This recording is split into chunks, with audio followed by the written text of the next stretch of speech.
night of drinking, a snowstorm, and a dead police officer.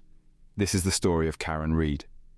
Picture this, a frosty winter evening in January 2022. The snow is falling thick and fast in Canton, Massachusetts. Karen Reed, a 43-year-old woman from Mansfield, Massachusetts, is out drinking with her boyfriend, Boston police officer John O'Keefe. The night ends in tragedy when O'Keefe is found dead in a snowbank, his body bearing signs of blunt force trauma. Karen Reed is now facing second-degree murder charges. The prosecution argues that she intentionally struck O'Keefe with her SUV during that snowstorm. They paint a picture of a tumultuous relationship, a night of heavy drinking, and a fatal altercation in the snow. But Karen Reed's defense tells a different story. They claim that she is the victim of a setup, that she didn't kill O'Keefe. They argue that someone else is responsible, that O'Keefe was beaten inside a home, bitten by a dog, and then left outside to die in the harsh winter cold. And so the stage is set. A woman accused, a police officer dead, a trial that promises to reveal a tangled web of relationships, conflicting testimonies, and a search for the truth amidst the snow and ice. The stage was set for a trial that would grip the nation. The night of the murder, O'Keefe and Reed were supposed to show up at a house party, but they never did. This claim, made by homeowners Nicole and Brian Albert, added a new twist to the narrative. The Alberts, owners of the Canton house where O'Keefe was found dead, were part of the group that had been out drinking with the couple that fateful night. After the bars, several people were invited back to the Alberts' home, a place where laughter and camaraderie was expected to continue. However, O'Keefe and Reed never made it. Nicole and Brian Albert took the stand, their faces etched with the gravity of the situation. Their testimonies were clear. The couple, who were supposed to be their guests that night, never showed up. But the defense was quick to question the Alberts, not just about the couple's absence, but also about an unrelated event, the decision to rehouse their dog. Nicole Albert confirmed the decision, stating it was made after an incident in 2022. The relevance of this information to the case, only time would tell. The defense's questions seemed to imply something more, a hidden layer to the narrative. Was there a possibility that O'Keefe was bitten by a dog, leading to an altercation that ended outside in the snowstorm? The defense seemed to hint at this, but the Alberts held steadfast to their testimony. They never saw O'Keefe or Reed that night. The Alberts' testimony added another layer of complexity to the case. With each passing day, the mystery of what truly happened on that snowy night only seemed to deepen. But the truth, as elusive as it may seem, was still out there, waiting to be found. In a surprising turn of events, a controversial blogger found himself at the center of the trial. Aidan Timothy Kearney, known in the blogosphere as Turtle Boy, faced witness intimidation charges in connection with the Reed case. This unexpected interruption in the courtroom proceedings was a twist that no one saw coming. Kearney's involvement with the case wasn't just a one-time thing. Court documents indicate that state police believe Kearney was in frequent contact with Karen Reed for several months, while he was publishing prolifically about the case. This raised questions and eyebrows alike. Was there more to their relationship? Or was Kearney simply doing his job as a blogger? Despite these allegations, Kearney and Reed's lawyers have consistently denied being in contact. Kearney, displaying a defiance that has become his trademark, continued to post to social media from the courtroom. His posts, often brash and confrontational, added an extra layer of intrigue to the ongoing trial. The courtroom drama reached its climax when the prosecution asked Judge Beverly Canone to remove Kearney from the room. A debate ensued, with Kearney refusing to move to the defendant's table. After hearing arguments, Judge Canone made a decision that seemed to strike a balance. Recognizing Kearney's press pass and his right to attend the trial under the same rules as other journalists, Canone decided that Kearney could stay. However, she also acknowledged that Kearney's presence could have a chilling effect on the proceedings. As a result, she ruled that Kearney would be excused during the testimony of certain witnesses. Kearney's involvement stirred controversy, but the primary focus remained on the ongoing trial. As the courtroom drama unfolded, the trial of Karen Reed continued to unravel, its many layers revealing a story that was as chilling as the snowstorm that marked the beginning of this tragic tale. As the prosecution built their case, the defense prepared to present an alternate theory. They weren't merely planning to argue that Karen Reed was innocent, but instead, they aimed to introduce a whole new suspect into the mix, a third-party culprit. The defense's strategy was to claim that Reed was a victim of a cover-up. They insisted that someone else was responsible for O'Keefe's death, and they didn't stop there. To add more complexity to their narrative, they alleged that O'Keefe was beaten inside the home, even bitten by a dog, and then left outside to die in the harsh winter storm. Imagine the shock that rippled through the courtroom as the defense unfolded their theory. They suggested that O'Keefe's demise was not a result of a tragic accident, but a sequence of violent events that led to his death. The defense was not just playing the innocence card, but pointing fingers elsewhere. But the twists didn't end there. The defense introduced an element of romantic entanglement. They revealed the existence of text messages between Reed and a friend, suggesting a potential love triangle that might have been a catalyst for the tragic events of that snowy night. Could this friend be the third-party culprit? Could jealousy have led to a fatal confrontation? The defense's strategy was clear. They aimed to shift the spotlight from Reed, creating ambiguity around O'Keefe's death and casting doubt on the prosecution's narrative. They sought to introduce reasonable doubt, the cornerstone of any defense strategy, to save their client from a guilty verdict. Their approach promised to take the trial on a rollercoaster ride of accusations and revelations. It was a bold move, one that could either save Reed or backfire spectacularly. But that's the nature of a courtroom battle, isn't it? It's a game of strategy, a battle of narratives, and ultimately a quest for the truth. The defense's strategy promised to throw a curveball in the proceedings. This was no longer a straightforward case of a tragic accident, but a complex web of potential deceit, violence, and hidden motives. As the trial progressed, all eyes were on the defense, eager to see how their strategy would unfold. With the stage set, the trial of Karen Reed began in earnest. The opening statements delivered on April 29th painted two starkly different pictures of the events that transpired on that snowy night in January 2022. The prosecution argued that Reed had intentionally struck her boyfriend, Boston police officer John O'Keefe, with her vehicle following a night of drinking, leaving him to die in a snowbank. Meanwhile, the defense claimed Reed was the victim of a cover-up, alleging that O'Keefe was beaten inside the home, bitten by a dog, and then left outside.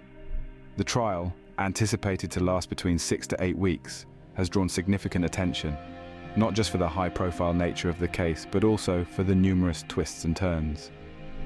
The jury's attention was drawn to the testimonies from two of O'Keefe's neighbors, who were also related to the family that owned the house where he was found in the snow. As the defense began to lay out its case, it suggested a possible tension between O'Keefe and the couple, Chris and Julie Albert, who were also confronted about their telephone conversations with the sister of Massachusetts State Police Trooper Michael Proctor, who led the investigation. This line of questioning seemed to hint at a potential conflict of interest, adding another layer of complexity to the already convoluted case. But amidst all the legal jargon and courtroom drama, one fact remains clear. A man lost his life on that fateful night, and the truth of what really happened continues to be debated in the court of law. As the trial continues, the truth behind that snowy night remains elusive. At the heart of this trial are the serious charges against Karen Reed. A Mansfield woman, Reed, stands accused of second-degree murder and other crimes.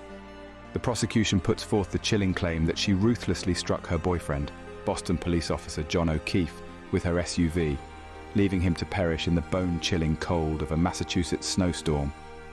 This all allegedly occurred outside a home in Canton, following a night of drinking on the fateful day of January 29, 2022.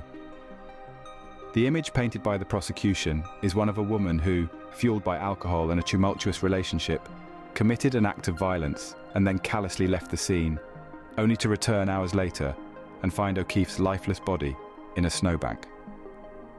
But this is not a simple story of a crime and its alleged perpetrator. The defense has a different narrative.